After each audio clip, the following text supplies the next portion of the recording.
ውድ ቻናላችን ቤተሰቦች እንኳን ወደ ቻናላችን በደህና መጣችሁ። አሁንም ሊቨርፑልን በተመለከቱ ዘገባዎች ተመልሼ መጥቻለሁ። በዛት የምንመለከታቸው የቀድሞ የሊቨርፑል ተጫዋች የሆነው ሮቢ ፎለር ሊቨርፑሎች በክረምት የዝውውር መስኮት በትንሹ 5 ተጫዋች ያስፈልጋቸዋል እያለን ይገኛል።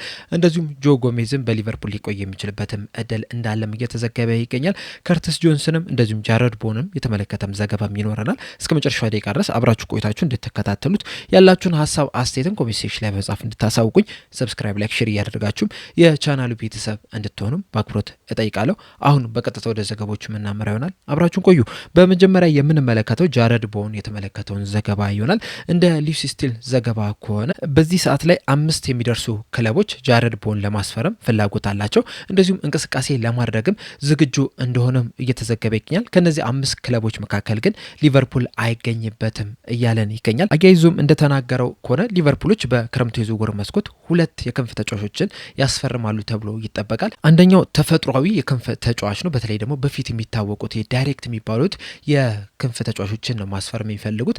ሌላኛው ደግሞ ቨርሳታይል የሚባል የተለያዩ ቦታዎችን ከቨር ማድረግ የሚችል ተጫዋችን ለማስፈረም ፍላጎት እንዳላቸው ነው እየተነገረ የሚገኘው። በእርግጥ ከዚህ ቀደም በተለያዩ ሚዲያዎች ሊቨርፑሎች እዚህ ተጫዋች ላይ ፍላጎት እንዳላቸው ሲዘገቡ መስማት እችለናል። ነገር ግን በዚህ ሰዓት ላይ ምንም አይነት እንቅስቃሴ እያደረጉ አይደለም የሚገኘው።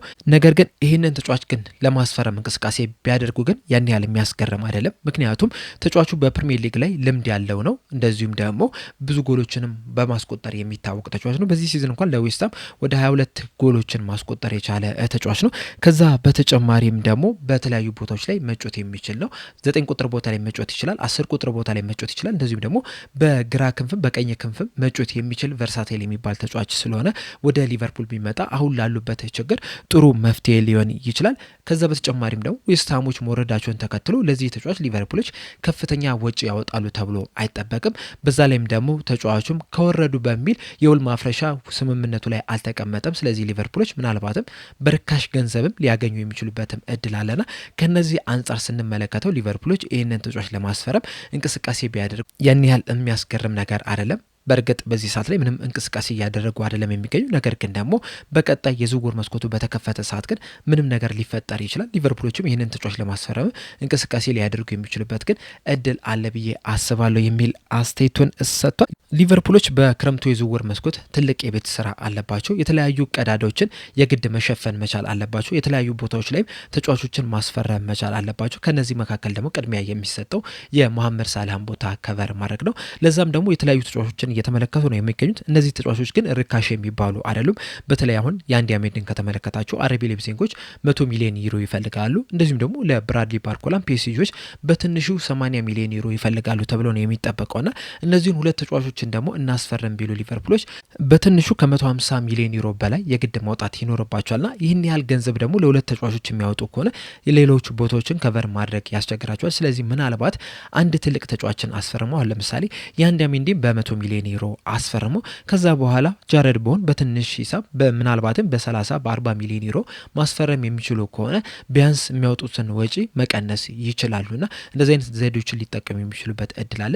ከዛ በተጨማሪም ደግሞ የአንድ አሜንዴ ቢመጣ እንኳን ራሱ ፕሪሚየር ሊጉን ለመላመድ ትንሽ ጊዜ ያስፈልጓል። ጃረድ ቦውን ግን እንደዚህ አይነት ጊዜ አያስፈልጉም። ስለዚህ 2ቱን ተጫዋቾች ቢያስፈርሙ ሊቨርፑሎች ጃረድ ቦውን የመጀመሪያዎቹ ጨዋታዎች አካባቢ ላይ በቋሚነት እንዲሰለፍ አድርገው ከዛ በኋላ እንግዲህ የአንድ አሜንዴን ቀስ በቀስ ወደ ቋሚነት እንዲገባ ማድረግ ይችላሉ። ቢያንስ ባላንሱን ራሱ መጠበቅ ይችላሉ። ከዛ በተጨማሪም ደግሞ ሂጉ ኤኪቲኬ እንደመጎዳቱ መጠን እስከ ፌብራሪ ድረስ ወደ ሜዳ ይመለሳል ተብሎ አይጠበቅም። ስለዚህ ጃረድ ቦውን ለአሌክሳንደር ኢሳቅ ምትክ እንደዚሁም ደግሞ ባስፈለገ ሰዓትም 9 ቁጥር ቦታ ላይ በቋሚነት መጀመር የሚችል ተጫዋች እንደመሆኑ መጠን ሊቨርፑሎች ቢያስፈርሙት ትልቅ ጥቅም ይሰጣቸዋል ብዬ አስባለሁ። ነገር ግን ደግሞ ለሊቨርፑሎች ትልቅ ማነቆ የሚሆንባቸው የእድሜው ጉዳይ ነው። እንደሚታወቀው እንግዲህ በዚህ ሰዓት ላይ ጃረድ ቦውን 28-29 ዓመቱ ላይ ነው የሚገኘውና ከዚህ በኋላ እንግዲህ ሊቨርፑሎች ያስፈርሙታል ተብሎ አይጠበቅም። ነገር ግን ደግሞ ቢያንስ ለቀጣይ 3 ዓመታት በጥሩ እንቅስቃሴ መጮት የሚችል ተጫዋች ነው ብዬ ነው የማስበውና ሊቨርፑሎች ቢያስፈርሙት ይጠቀሙበታል የሚል ሀሳብ አለኝ። የእናንተን ሀሳብ እንዳለ ኮሜንት ሴክሽን ላይ በመጻፍ አሳውቁኝ። በመቀጠልም ከርቲስ ጆንስን ወደ ተመለከተው ዘገባ ነው የምናመራው። ሊቭ ስቲል ይዞት በወጣው ዘገባ መሰረት ምናልባትም እኛ ካሰብነውም በላይ ከርቲስ ጆንስ ወደ ኢንተር ሚላን የማቅናት ሂደቱ የተፋጠነ ሊሆን ይችላል እያለን ይገኛል። አያይዞም በሰጠው አስተያየት በዚህ በሚመጣው የክረምት በክረምቱ የዝውውር መስኮት ሊቨርፑሎች በዋነኝነት ያተኮሩት መሐመድ ሳላህን መተካት ነው። ነገር ግን ደግሞ መሐመድ ሳላህን ከመተካትም እኩል ተፈጥሯዊ የተከላካይ አማካኝ በክለብ ውስጥ አለመኖር ሊያሳስባቸው ይገባል። በእርግጥ ይህንን ስል በክረምቱ የዝውውር መስኮት ሊቨርፑሎች ተፈጥሯዊ የ6 ቁጥር ተጫዋች ያስፈርማሉ ማለት አይደለም። ነገር ግን ደግሞ ማስፈረም መቻል አለባቸው። ምክንያቱም ይህንን ያለፈውን የውድድር ዘመን ከተመለከተ ሊቨርፑሎች ተፈጥሯዊ የ6 ቁጥር ተጫዋች አለመኖሩ በጣም ሲቸግራቸው መመልከት እችለናል። በእርግጥ የተለያዩ እዛ ቦታ ላይ መጮት የሚችሉ ተጫዋቾች በክለብ ውስጥ አሉ። ከርትስ ጆንስ፣ ራያን ግራቨንበርግ፣ አሌክስ ማካሊስተር እንደዚሁም ደግሞ ዶሚኒክ ሶቦዝ ላይ እዚህ 6 ቁጥር ቦታ ላይ ሲጫወቱ መመልከት ይችለናል። ነገር ግን እነዚህ ሁሉም ተጫዋቾች ትክክለኛ የተከላካይ አማካኝ ተጫዋቾች አይደሉም። ሌሎች ክለቦችን ከተመለከታችሁ ለምሳሌ አርሰናልን ከተመለከታችሁ መሀል ሜዳው ላይ በጣም ኳሊቲ ያላቸው ተጫዋቾች አሉ። ዴክላን ራይስ 6 ቁጥር ቦታ ላይ መጮት የሚችል ተጫዋች ነው። በዛም ሲጫወትም ደግሞ በጣም ምርጥ የሚባል ተጫዋች ነው። እንደዚሁም ዙቢሜንዲም ደግሞ ተፈጥሯዊ የሚባል የተከላካይ አማካኝ ተጫዋች ነው። በእርግጥ ዲስትሮየር የሚባል አይነት አይደለም፣ ነገር ግን ደግሞ ተፈጥሯዊ የሚባል ተጫዋች ነው። ሊቨርፑሎች እንደዚህ አይነት ኳሊቲ የላቸውም። ፕሪሚየር ሊጉን ማሸነፍ የሚፈልጉ ከሆነ ደግሞ እንደዚህ አይነት ኳሊቲዎችን ሊጨምሩ ይገባቸዋል። ከርትስ ጆንስ በሊቨርፑል የመቆየት ያለመቆየት ጉዳይ ሳይሆን ሊቨርፑሎች እዛ ቦታ ላይ የግድ ተጫዋች ያስፈልጋቸዋል። እናም በክረምት የዝውውር መስኮት ምናልባትም ተጫዋች ሲያስፈርሙ ልንመለከት የምንችልበት እድል አለ። ከርትስ ጆንስ ግን በሊቨርፑል የመቆየት እድሉ ግን ከጊዜ ወደ ጊዜ በጣም እየጠበበ እየመጣ ነው የሚገኘው። በተለይ ደግሞ በቅርብ ጊዜያቶች እንግዲህ ኢንተር ሚላንና ሊቨርፑሎች የተለያዩ ንግግሮችን እያደረጉ ነው የሚገኙት። በእርግጥ በዚህ ሰዓት ላይ በብር ጉዳይ ወይም ደግሞ በዝውውር ሂሳብ ዙሪያ ምንም አይነት ስምምነት ላይ መድረስ አልቻሉም። ሊቨርፑሎች ለዚህ ተጫዋች ከ30 ሚሊዮን ፓውንድ በላይ ሲፈልጉ ኢንተር ሚላኖች ግን ወደ 20 ሚሊዮን ፓውንድ አካባቢ የሚጠጋ ገንዘብ ነው ለመክፈል ፈቃደኛ የሆኑት። እና በዝውውር ሂሳብ ላይ ተስማምቶ ቢሆን ኖሮ ምናልባትም ከርትስ ጆንስ በዚህ ሰዓት ላይ የኢንተር ሚላን ተጫዋች ሆኖ ልንመለከት የምንችልበት ከፍተኛ እድል ነበረ። እንደዛም ቢሆንም ግን አሁንም ድረስ ድርድሮቹ አልተቋረጡም። በዚህ ሰዓትም የተለያዩ ንግግሮችን እያደረጉ ነው የሚገኙት። እንዲሁም ከጣሊያን አካባቢ የምሰማው መረጃ ምናልባትም እኛ ከጠበቅነው በላይ ንግግሮቹ ወይም ሂደቶቹ በጣም የተፋጠኑ ይመስለኛል። በጣም በጥሩ መንገድ እየሄዱ ይመስለኛል። ምናልባትም የዓለም ዋንጫ ከመጀመሩ በፊት ከርትስ ጆንስ የኢንተር ሚላን ተጫዋች ሆኖ ልንመለከተው እንችላለን እያለን ይገኛል ሉሲ ስቴል በዘገባው። ያለፉትን ጥቂት ቀናቶች እንግዲህ ከርትስ ጆንስ ወደ ኢንተር ሚላን ሊያቀና ይችላል የሚሉ የተለያዩ ዘገባዎችን እየተመለከትን ነው የምንገኘው። ሊቨርፑልና ኢንተር ሚላኖችም ድርድር ማድረግ ከጀመሩ ትንሽ ሰንበትበት ብሏል። አሁንም ግን ያለኝ አቋም በከርትስ ጆንስ ዙሪያ አልተቀየረም። ከርትስ ጆንስ አሁንም ድረስ እንግዲህ በሊቨርፑል ሊቆይ ይገባል የሚል ሀሳብ ነው ያለኝ። በእርግጥ ሊቨርፑሎች መሀል ሜዳውን ማጠናከር መቻል አለባቸው። ተፈጥሯዊ የሚባል የ6 ቁጥር ተጫዋችም የግድ ማምጣት መቻል አለባቸው። ነገር ግን ያንን ተጫዋች ቢያመጡ እንኳን ራሱ ከርትስ ጆንስ መውጣት አለበት ብዬ አላስብም። እነ ዋታሩ ኤንዶ ክለቡን መልቀቅ መቻል አለባቸው። እንደዚሁም አሌክሲስ ማካሊስተርም ከዚህ በኋላ ለሊቨርፑል ብዙ ግልጋሎትን ይሰጣል ብዬ አላስብም። ከዛ በተጨማሪም ከርትስ ጆንስ ደግሞ የሊቨርፑል ተወላጅ እንደመሆኑ መጠን ለሊቨርፑል መጮት ምን ማለት እንደሆነ በደንብ ጠንቅቆ የሚያውቅ ተጫዋች ስለሆነ እንደዚህ አይነት ተጫዋቾችን በሊቨርፑል የግድ ማቆየት መቻል አለባቸው። ለሚመጡትም ተጫዋቾችም እንደዚህ አይነት ነገሮችን እንዲያሳይም ማድረግ መቻል አለባቸው። እድልም ሊሰጠው ይገባል። በዚህ ሲዘን እንግዲህ በተለይ እድል በተሰጠባቸው ጨዋታዎች ላይ ጥሩ የሚባል እንቅስቃሴን ማድረግ የቻለ ተጫዋች ነው። ከዛ በተጨማሪም ወደ መጨረሾቹ አካባቢን ደግሞ በቀኝ ክንፍ በኩልም ሲጫወት የተመለከትነው ተጫዋች እንደመሆኑ መጠን በቀጣይ ዓመት ምናልባትም ሊቨርፑሎች ብዙ ተጫዋቾችን ላያስፈርሙ ይችላሉ። እናም እንደዚህ አይነት ቨርሳታይል ተጫዋቾችን የግድ ሊፈልጉ ይችላሉ። ስለዚህ ይህንን ተጫዋች ቢያንስ ለ1 ዓመት ተጨማሪ እድል ሰጥተውት ቢያዩት ጥሩ ነው ብዬ አስባለሁ። ከዛ በኋላ የማይሳካ አይነት ከሆነ ቢሸጡት ምንም ማለት አይደለም። ተሞክሯል፣ አልተሳካለትም ማለት ይቻላል። አሁን ላይ ግን ይህንን ተጫዋች ከክለቡ እንዲወጣ ማድረግን ተገቢ ነው ብዬ አላስብም። በተለይ ደግሞ በ30 ሚሊዮን ፓውንድ ብቻ ክለቡን እንዲለቅ ማድረግ አለባቸው ብዬ አላስብም። ምክንያቱም ይህ ገንዘብ ለሃርቪ ኤሊየት ሲታሰብ የነበረ ገንዘብ ነው እንጂ ለከርትስ ጆንስ የሚገባው ገንዘብ ነው ብዬ አላስብም። ስለዚህም ሊቨርፑሎች በደንብ ሊያጠኑበት የሚገባ ጉዳይ ነው ብዬ ነው የማስበው። በመቀጠልም ጆ ጎሜዝን የተመለከተውን ዘገባ ነው የምናየው። አትሌቲክስ ላይ ጄምስ ፒርስ እንደጻፈው ከሆነ ምናልባትም ከርትስ ጆንስ በቀጣይ ዓመት በሊቨርፑል የመቆየት ከፍተኛ እድል አለው እያለን ይገኛል። በተለይ ደግሞ በትናንትና ዕለት ኢብራሂማ ኮናቴ በሊቨርፑል ቤት አዲስ ኮንትራት እንደማይፈርምና ክለቡን በነጻ እንደሚለቅ የተለያዩ መረጃዎችን መመልከት ይችላል። ያንን ተከትሎ ሊቨርፑሎች ጆ ጎሜዝ ላይ ያላቸውን ሀሳብ እንደቀየሩ ነው እየተነገረ የሚገኘው። በዚህ ሰዓት ላይ እንግዲህ ከጆ ጎሜዝ ውጪ ሊቨርፑሎች 3 ተፈጥሯዊ የመሀል ተከላካይ ስፍራ ተጫዋቾች ብቻ ናቸው ያሏቸው። እነዚህም ቨርጅል ቫንዳይክ፣ ጆቫኒ ሉዊኒ እንደዚሁም ጀረሚ ዣኬ ናቸውና በቀጣይ ዓመት ሊቨርፑሎች የተከላካይ ስፍራው ላይ የመሀል ተከላካይ ስፍራው ላይ እጥረት እንዳያጋጥማቸው በሚል ጆ ጎሜዝን ከክለቡ እንዳይለቅ ሊያደርጉ ይችላሉ እየተባለ ይገኛል። ከዚህ በተጨማሪም ደግሞ በክረምቱ የዝውውር መስኮት ሊቨርፑሎች የመሀል ተከላካይ ስፍራ ተጫዋችን ለማስፈረም እቅድ የላቸውም። ስለዚህም እንግዲህ በእነዚህ ምክንያቶች ጆ ጎሜዝ በሊቨርፑል የመቆየት እድሉ ከፍተኛ ነው እየተባለ እየተባለ ይገኛል። እዚህ ላይ ግን ጆ ጎሜዝ ቢቆይ እንኳን ራሱ ለሊቨርፑል በቂ ነው ብዬ አላስብም። ምክንያቱም ቨርጂል ቫን ዳይክ 35 ዓመቱ ላይ ነው የሚገኘው። በዚህ ሲዝንም ደግሞ እያንዳንዱ ጨዋታ ላይ በቋሚነት መሰለፍ ችሏል። እንደዚሁም በዓለም ዋንጫ ላይም ኔዘርላንድ እስከደረሰችበት ጨዋታ ድረስም ቨርጂል ቫን ዳይክ በቋሚነት ይጀምራል ተብሎ ነው የሚጠበቀው ጉዳት እስካላስተናገደ ድረስና ዩላ ጨዋታዎችን ተጫውቶ በቀጣይ ዓመትም ያኑላ ጨዋታ ለመጮት ዝግጁ ይሆናል ወይም ደግሞ ሙሉ 90 ደቂቃ ለመጮት ብቁ ይሆናል ብዬ አላስብም። ስለዚህ ሊቨርፑሎች እዛ ቦታ ላይ ራሱ ተጨማሪ የግድ አንድ ተጫዋች ማስፈረም መቻል አለባቸው። ከዛ በተጨማሪም ሌሎቹን ተጫዋቾች ስንመለከት ጆ ጎሜዝ ጉዳት በተደጋጋሚ የሚያስቸግረው ተጫዋች ነው።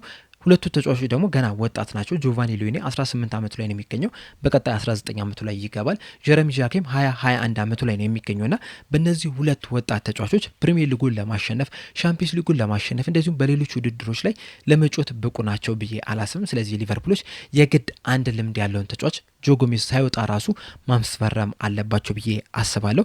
ሊቨርፑሎች ግን ያንን ያደርጋሉ የሚል ግምት የለኝምና ምናልባትም በቀጣይ ዓመት ከዚህ ሲዝንም የባሰ የውድድር ዘመንን ሊቨርፑሎች ሊያሳልፉ የሚችሉበት እድል አለ ብዬ አስባለሁ። እናንተስ በዚህ ዙሪያ ያላችሁ ሀሳብ አስተያየት ምንድነው? ኮሜንት ሴክሽን ላይ በመጻፍ አሳውቁኝ። በመቀጠል የምንመለከተው የቀድሞ የሊቨርፑል ተጫዋች ሆኖ ሮቢ ፎለር የሰጠውን አስተያየት ይሆናል። ሮቢ ፎለር በሰጠው አስተያየት በክረምቱ የዝውውር መስኮት ሊቨርፑሎች በትንሹ 5 ወይም 6 ተጫዋቾችን ማስፈረም አለባቸው እያለን ይገኛል። በተጨማሪም በሰጠው አስተያየት በዚህ ሰዓት ያለንበትን ሁኔታ ከተመለከትን ምናልባትም ከጥቂት ዓመታት በፊት የነበርንበትን ሁኔታ ያስታውሰኛል። በዚህ ሰዓት ላይ ለዋናው ቡድንም ተጫዋቾች ያስፈልጉናል። እንደዚሁም ደግሞ ስኳዱን ለማጠናከር ቤንች ላይ ሊቀመጡ የሚችሉ ተቀይሮ ገብተውም ለውጥ ሊፈጥሩ የሚችሉ ተጫዋቾችም በክለብ ውስጥ የግድ ያስፈልጋል።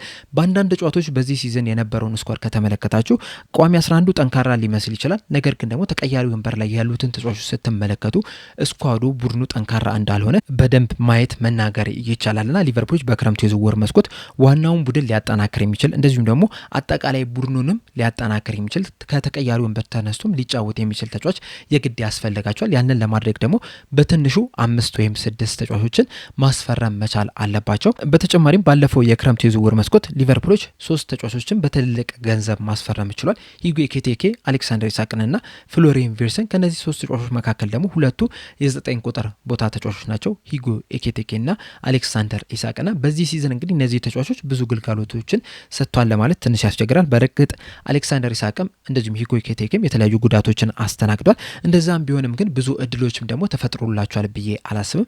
ምክንያቱም የሊቨርፑል የአጮት ስታይልን ከተመለከታችሁ ከነ አሌክሳንደር ኢሳቅና ከነ ሂጎ ኤኪቲኬ ፕሮፋይል ጋር አብሮ የሚሄድ ነው ብዬ አላስብም። የክንፍ ተጫዋቾችን ከተመለከታችሁ እየሰበሩ ገብተው ሙከራዎችን ማድረግ የሚፈልጉ ተጫዋቾች ናቸው። እነዚህ ሁለት ተጫዋቾች ደግሞ 200 ሚሊዮን ፓውንድ የወጣባቸው ተጫዋቾች በቀደመው ክለባቸው ከተመለከታችሁ ብዙ ሰርቪሶች ሲደርሷቸው ነበር፣ ብዙ እድሎች ሲፈጠሩላቸው ነበር እንጂ እነሱ ራሳቸው እየወጡ ወደ ክንፍ ሄደው ኳሶችን ተቀብለው ሙከራዎችን ሲያደርጉ ብዙ ጊዜ አልተመለከትንምና ሊቨርፑሎች በክረምቱ የዝውውር መስኮት የክንፍ አጥቂ ሲያመጡ ለእነዚህ ተጫዋቾች የሚመችን ተጫዋች ማምጣት አለባቸው ብዬ አስባለሁ እንጂ ዝም ብሎ እየሰበረ ሙከራ የሚያደርገን ተጫዋች ቢያመጡ እነዚህ ተጫዋቾች ግልጋሎትን አያገኙም፣ ብዙ እድሎችን አይፈጠርላቸውም። በዛ ምክንያቱም ብዙ ጎሎችን ያስቆጥራሉ ብዬ አላስብም። ነገር ግን ለነሱ የሚመቹ ተጫዋቾችን የሚያመጡላቸው ከሆነ በቀጣይ ሲዝን በጣም ምርጥ የሚባልን የውድድር ዘመንን ማሳለፍ ይችላሉ ብዬ አስባለሁ። ስለዚህ ሊቨርፑሎች እንግዲህ የዝውውር ሂደቱ ላይም ትኩረት ማድረግ መቻል አለባቸው የሚል አስተያየቱን ሰጥቷል። በዚህ በሰጠው አስተያየት ዙሪያ ያላችሁ ሀሳብ አስተያየት ምንድነው? ኮሜንት ሴክሽን ላይ በመጻፍ አሳውቁኝ። ሊቨርፑሎች እንግዲህ በዚህ ሰዓት ላይ በጣም ብዙ ክፍተቶች አሉባቸው። የተከላካይ ስፍራ ላይ ክፍተት አለ። እንደዚሁም ደግሞ በረኛ ላይም ማማርዳሽቪሊም የመቆየት ያለመቆየት ነገሩ እስካሁን ድረስ አልተረጋገጠም። የቀኝ ክንፍ ተከላካይ መስመር ላይ፣ የግራ ክንፍ የተከላካይ መስመር ላይ፣ መሀል ተከላካዩ ላይም ተጫዋቾች የግድ ያስፈልጓቸዋል። 6 ቁጥር ዲስትሮየር የሚባል ተጫዋችን የግድ ማምጣት መቻል አለባቸው። የአጥቂ ስፍራ ላይም መሐመድ ሳላ ለቋል። ፌዴሪኮ ኬዛም ይለቃል ተብሎ ይጠበቃል። እንደዚሁም ደግሞ ሂጎ ኤኪቲኬም ለ8 ወራት ከሜዳ ይረቃል። ምናልባትም ከዚህ በኋላ ፌብራሪ ወር ላይ ነው ቢመለስ ራሱና ያንን ቦታ ከቨር የሚያደርግ ተጫዋች የግድ ማስፈረም መቻል አለባቸውና በአጠቃላይ ስትመለከቱ ሊቨርፑሎች በትንሹ 4 ወይም 5 ተጫዋቾችን የግድ ማስፈረም መቻል አለባቸው። ነገር ግን ያንን ያደርጋሉ ወይ? በጣም ትልቅ ጥያቄ ነው። እንደዚሁስ እነዚህ ተጫዋቾችስ ምን አይነት ኳሊቲ አላቸው? ምን ያህልስ ገንዘብ ለማውጣት ዝግጁ ናቸው? የሚሉት ራሱ በደንብ መመለስ ያለባቸው ጥያቄዎች ናቸው። ሊቨርፑሎች እንግዲህ የሚያደርጉትን ነገር አብረን የምንመለከት ይሆናል። በእናንተ ሀሳብ ግን በክረምቱ የዝውውር መስኮት ሊቨርፑሎች ይህን ይህንን ቡድን ለማጠናከር ምን ያህል ተጫዋቾችን ማስፈረም አለባቸው ብላችሁ ታስባላችሁ? እንደዚሁስ እነማን ቢመጡ ክለቡን ሊያጠናክሩ ይችላሉ ብላችሁ ታስባላችሁ? ሀሳብ አስተያየታችሁ እንዳለ ኮሜንት ሴክሽን ላይ በመጻፍ አሳውቁኝ። ለአሁን ግን እኔ እዚህ ላይ አበቃው። እስከ መጨረሻው ደቂቃ ድረስ ስለተከታተላችሁኝ ከልብ አመሰግናለሁ። በቀጣይ በሌላ እስከምንገናኝ ድረስ ግን ሰብስክራይብ፣ ላይክ፣ ሼር ማድረግ እንዳትረሱ። ቸር ያቆየን።